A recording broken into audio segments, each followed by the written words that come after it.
Hey everyone, and welcome back to the channel. I am so sorry, today is supposed to be an endangered species paint with me day. However, I have a last minute con coming up this weekend that I needed to prep for.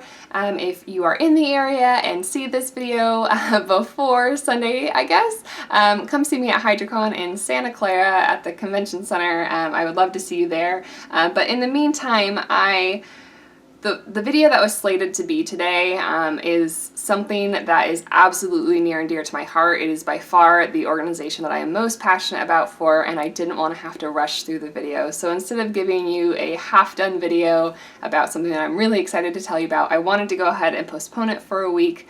Along those same lines, these videos are way more intensive than I expected them to be, even with my other color spotlight series that took a lot of time. This one is proving to be even more time consuming. So I am loving doing the videos and sharing that information from you. I'm so glad that it's being well received, but I may start doing them every other week because I feel like I'm not bringing enough watercolor content with reviews and tutorials, and I want to bring more of those for you as well. So this might just be a much longer series than I anticipated and spreading them out over more weeks. So more on that next week, but in the meantime, I wanted to bring you a fun video today. So I'm going to be doing kind of a hodgepodge art haul video, I guess. So these are things that I've gotten over the last month or two, but haven't had a video to dedicate to them, and I wanted to show you them all. What you are seeing here are two of my Patreon perks. I just wanted to share these with you in case you are not following me over on Instagram at In Liquid Color. But these were two of the most recent tutorials that I have put out there as Patreon exclusives. There's a $5 level and a $10 level. Each one unlocks a video, and so there's a total of 2 or more videos per month over there. This was for the $10 tier last month, and then this is for the $5 tier this month. And so I just kind of wanted to share those with you if you'd like to join us over there on that community. If you join now, you'll have access to all the past videos as well. So it also includes other things like polls and vlogs, and there's artist Q&As that you can join with me. There's monthly postcards and quarterly print packages and lots of fun stuff, including community challenges that just got unlocked this past month where you can paint and join in with the community with a given theme within each month. So if you're interested, go ahead and check those out. If not, at least go ahead and follow me over on Instagram so you can see what I'm doing when I'm not here on YouTube.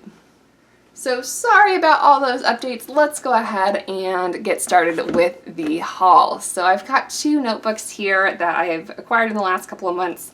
Both of them are from Amazon. I'll put links in the description below. This is the Pentalic Aqua Journal, and this is, I believe, it's Handbook is the company. Again, I'll put the link down below. Yeah, Handbook is the company.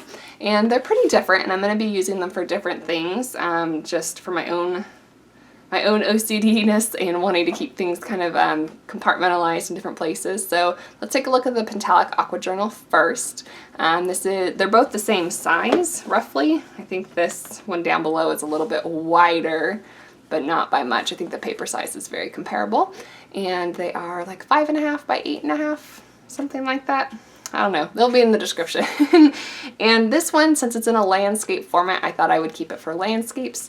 So I've got just a couple sketches in here so far, but this is from Marshall Cottle Park. And then I've got one that I worked off of from Elkhorn Slough, off of a picture that I took a long time ago.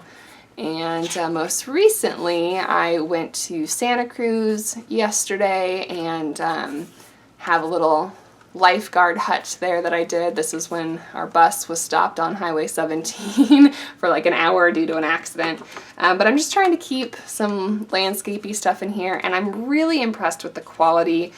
This one I did not pin down at all while I was painting on it, and you can see it's a little bit curved on the whole, but I didn't have it clipped, and it's still pretty flat in terms of, watercolor paper and how I'd expect it to perform. It's 140 pounds, and it's nice, sturdy watercolor paper, and I'm really enjoying using this journal. Next up, I have the handbook journal. Now, I was really excited to get this one off of Amazon, and it's really, really cute. It's got this little decorative band, and it has a linen type cover, but I actually, again, if you follow me on Instagram, I don't like the way this feels at all, and it could just be a completely textural thing for me, but I don't like the way that it rubs up against my fingertips, so I much prefer the leatherette cover of the Aqua Journal. This one has 90-pound paper in it instead of 140-pound, but I still find it to be a really nice quality paper. And it can take a fair amount of scrubbing. For instance, on this little meerkat here, I took it to the zoo, and on this meerkat, I completely botched the first attempt at this. I hated it, and I scrubbed the heck out of this little meerkat to try and get it to lighten back up, and it took it pretty well. It didn't warp what's on the other side too terribly much. You can see that it has a little bit more waviness to it than the 140-pound paper, but that's to be expected. And for 90-pound paper, I think it worked really, really well. So I did some sketches. There's a walk through wetlands aviary there, and the jaguar was sleeping. So yeah, I'm really enjoying working with this one so far, and I really look forward to continue using it. This band is a little bit stiffer to get like up over the edges, and it is more prone to twisting versus this one. It's not as fancy, but I feel like it's a lot easier to move around.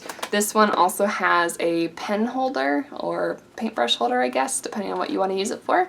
I don't store anything in there, but you certainly could if you wanted to. Next up, I have a couple of watercolor palettes to show you. So let's go ahead and start with the Kramers. These were sent to me by Victor. You all should know who he is by now. He's one of my patrons and has sent me lots of watercolors to review on this channel for all you guys. So he sent over this little set of Kramer pigments, and I haven't gotten to paint with them yet, but I have gotten to swatch things out, and they are really, really fun. It has this really pretty assortment of colors. They call this a red, but it's more like a brown, and it's absolutely stunning. So I will definitely do a review more in depth on these whenever I can fit it into my schedule. But in the meantime, yeah, I think it's a really cool line of paints. Now, they are more known for making, like selling pigments to make your own paints, and they don't sell a whole lot of watercolors, but they do have some options for that. So I'm looking forward to using these more. One of my other patrons and viewers, Jacqueline, sent me these, and it's a little set of Winsor & Newton professional lines. So I have some of the Cotmans, but I haven't used the professional ones yet until now. So I've got a nice, 18 color set of, some different reds, yellows, blues, greens, got the whole range here. And I'll be bringing another review of these as well. I did paint... Oh, I painted the sea turtle with this last week, so that's what I used these for, and I'll do a more full review on them in a little bit. And then I also have a portable painter. Now, you might say, Denise, hey, I thought you already had one of those, and I thought that you also set them up to be the last palette for travel that you'd ever set up. What about that? Well, Portable Painter sent me another one just to show you some new additions that they have to their lines. So they wanted to address some customer concerns with their first model. Again, this was an Indiegogo, I believe. There's a full review. I'll put it up in a card up here for you so you can check that out. It's a really cool little travel palette that comes with these water cups that you can set them up with, and they have now included, anytime you order one from now on, it comes with this little rubber band, and you can put that around one of the legs of your case so that you can hold on to this metal clip while you are painting. So one of the complaints that they had gotten from customers is that they didn't have anywhere to put this clip, so you can go ahead and keep that safe now. It can also hold paintbrushes and things like that.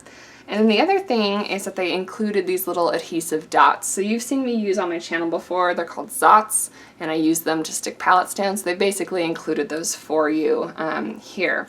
Now, I squeezed out some Da Vinci paints in here a little while ago, so they should be totally dry. And I wanted to show you... So the claim is that you can still lift these up with a palette knife. So let's go ahead and test that out. I haven't done this yet. We should be able to wiggle this down in here and break that seal. I'm worried about bending my metal one. Let me get my plastic one up here.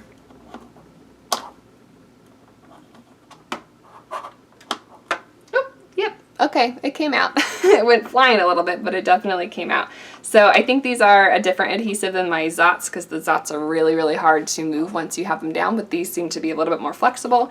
They'll still keep them in there while you're traveling so that they don't fly out of the containers, but you can still take them out and replace them with other colors if you want to. So again, I'll have a more thorough part 2 portable painter video. I still owe you my field work one, so along with that second part where I take it out in the field, I'll also feature this particular one that has those added additions so that I can let you know what I think of them. Alright, so I want to go ahead and address some questions that I know that I'll probably get asked in the comments below, or that have already been asked to me on Instagram as a format. So one is that if you order your portable painter, how soon can you get the one that has the adhesive and the band? And that is that they are already ready to go. They will ship to you if you order it today. They will come with those 2 features. The other question is if you already have a portable painter, how do you get the band and the adhesive dots? And he's still trying to work things out, the creator of these, but he is looking at 2 possible options. One, which would include the person just paying shipping, and then that would send you those pieces for free. Or the other option is that they're possibly considering making an accessory pack option available. So that would include empty half pans, this band, and then the little adhesive dots. So he's still working that out. If you have any more questions, you can contact the portable painter directly through their email address, and I'm sure that they would be happy to get back to you. Alright, so that covers our sketchbooks and our paints, but I also got this really, really cute little tin to hold my pencils and water brushes when I go out in the field. And I took my first trip to Dyson, everyone. I had heard so many YouTubers talk about Dyson and how great they are for artist supplies, that you can get like brush pens there and things like that. And I don't know why, when I heard about Dyson, I was just like, oh, we don't have those here. I've never seen one before. But I never looked it up, which is weird for me because I look everything up. But I just like accepted it as fact. I was like, oh, we must not have those here. And when I was at a workshop this weekend that I'll get to in just a moment to show you a couple other things that I have, it was mentioned to me that, yes, actually, you do have those here. We have several of them, in fact. They're not directly in my area, but they're not too far of a drive away. So this was $1.50 at Dyson. It's kind of like a $1.50 store for the most part. Almost everything in there is $1. And this is what I walked away with. I went in for brush pens. They didn't have them, but that's okay. I got this instead. Speaking of brush pens, I know this isn't really up my alley too much here on this watercolor channel, but I did get some Tombow dual-tipped brush pens because I started a bullet journal that I'm totally loving. I've got that here too, that I ordered online, that I just keep track of my planner in, and I needed some markers for that. So I went ahead and got these, and I'm having a lot of fun with them. They are dual-ended. Let's see. There's a brush tip on one side and a bullet tip on the other, so that you can get a range of different strokes from that. And then I also got, these are some Tombow like felt tip brush pens. So I think this is similar to what I had been looking for at Dyson in the Zebra brand that I couldn't find, but I did get these on Amazon.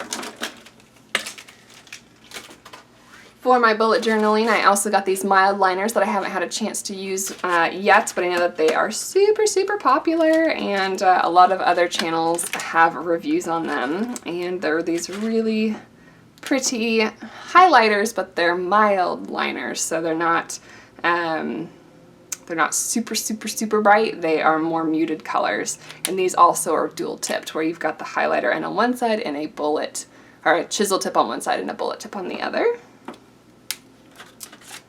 Now, I did mention that I went to a workshop this past weekend, and that was to meet another YouTuber, and if you hadn't already figured it out from the sticker here on my bullet journal, it was from Jacqueline De Leon, and it was really, really fun meeting her and some of her community as well. I bought this little, it's her zine from the October sketch that she did this past year, so it's really fun to look at her artwork, and I got some more stickers, but she's the one who told me about Dyson being in the area. So really excited to meet her and to have gotten to chat with her. It was really, really fun. Then we've got some pencil materials that I'm sure Hiya will be very excited to see here on this channel. You already know that I use the Faber-Castells in my collab with her, so we use these watercolor pencils to color in a coloring book page. I'll put the link up there if you missed it. And then one of my other viewers, the very, very sweet Tiffany, sent me these water-soluble graphite pencils that have been super, super fun to play with. They're like the watercolor pencils in that you can activate them, but they are still graphite. So you can get these really, really cool effects with like really, really simple effort, super fast sketch. I hardly spent any time on it, but it still looks really neat with the gradients that you can get with the water. And then I've used these in several of my videos, but I never explicitly like showed them in a haul or anything. These came from one of my viewers in India. It took her quite a while to like figure out how to get them to me, so I'm so appreciative that she took the effort to do that. But these are the erasable color pencils, so I use these now for sketching instead of graphite so that they don't smear in my under drawings. And kind of along those same lines, I also have these mechanical colored pencils that I got. There's 3 other colors that are in that zipper pouch that I've been using to travel with and do sketches with. The only one that I've had a problem with so far is the red. The lead broke into like teeny tiny pieces repetitively over and over and over. I had taken out both pieces of lead that it came with and like put them back in gently. They were all in one piece, but as soon as you start working with them, they would break into these little chunks. Like I don't even think I can get it to come out because it's so tiny. Like this. So it broke up into a bunch of little pieces inside the canister somehow and has been really difficult to use. But all the other ones are really fun to work with, and you can get replacement leads for these as well. These are the Pilot Enos. Again, all the links will be in the description. And I think last but not least, the other fun thing that I have been using recently is this corner rounder. It's from Katamaru Pro. I don't know, it came from Japan, I think. It took a really long time to get here, but I've been using it for a lot of my show events. So it rounds corners basically, and there's 3 different sizes. So there is a small corner, a medium-sized corner, and then you can do a really wide rounded corner as well. So I've been having a lot of fun with this one. I've rounded some of my print corners with these, and you can also round business cards with these as well instead of paying the company to do it yourself. So yeah, that is everything that I've got here that I've acquired over the last little bit that you hadn't seen already. If there's anything in particular you want to see me use on the channel, be sure to let me know in the comments below. And next week I will be back to my regular scheduled programming videos on Wednesdays and Fridays. I am looking to change just the day of the week that I release videos come the following month. So July, is that next month? I will be shooting for Tuesdays and Fridays just to split them out in the week more so you have a little bit more even spread for my videos, and it'll still be the 2 a week plus an extra if I'm able to get that to you on Mondays for things like collaborations and things like that. Happy summer. I hope you all are having a wonderful time with the sun that we are getting, and I hope to see you around Patreon, in the comments below, or on Instagram. Let me know. I would love to hear from you. Thanks so much, and I will see you next time.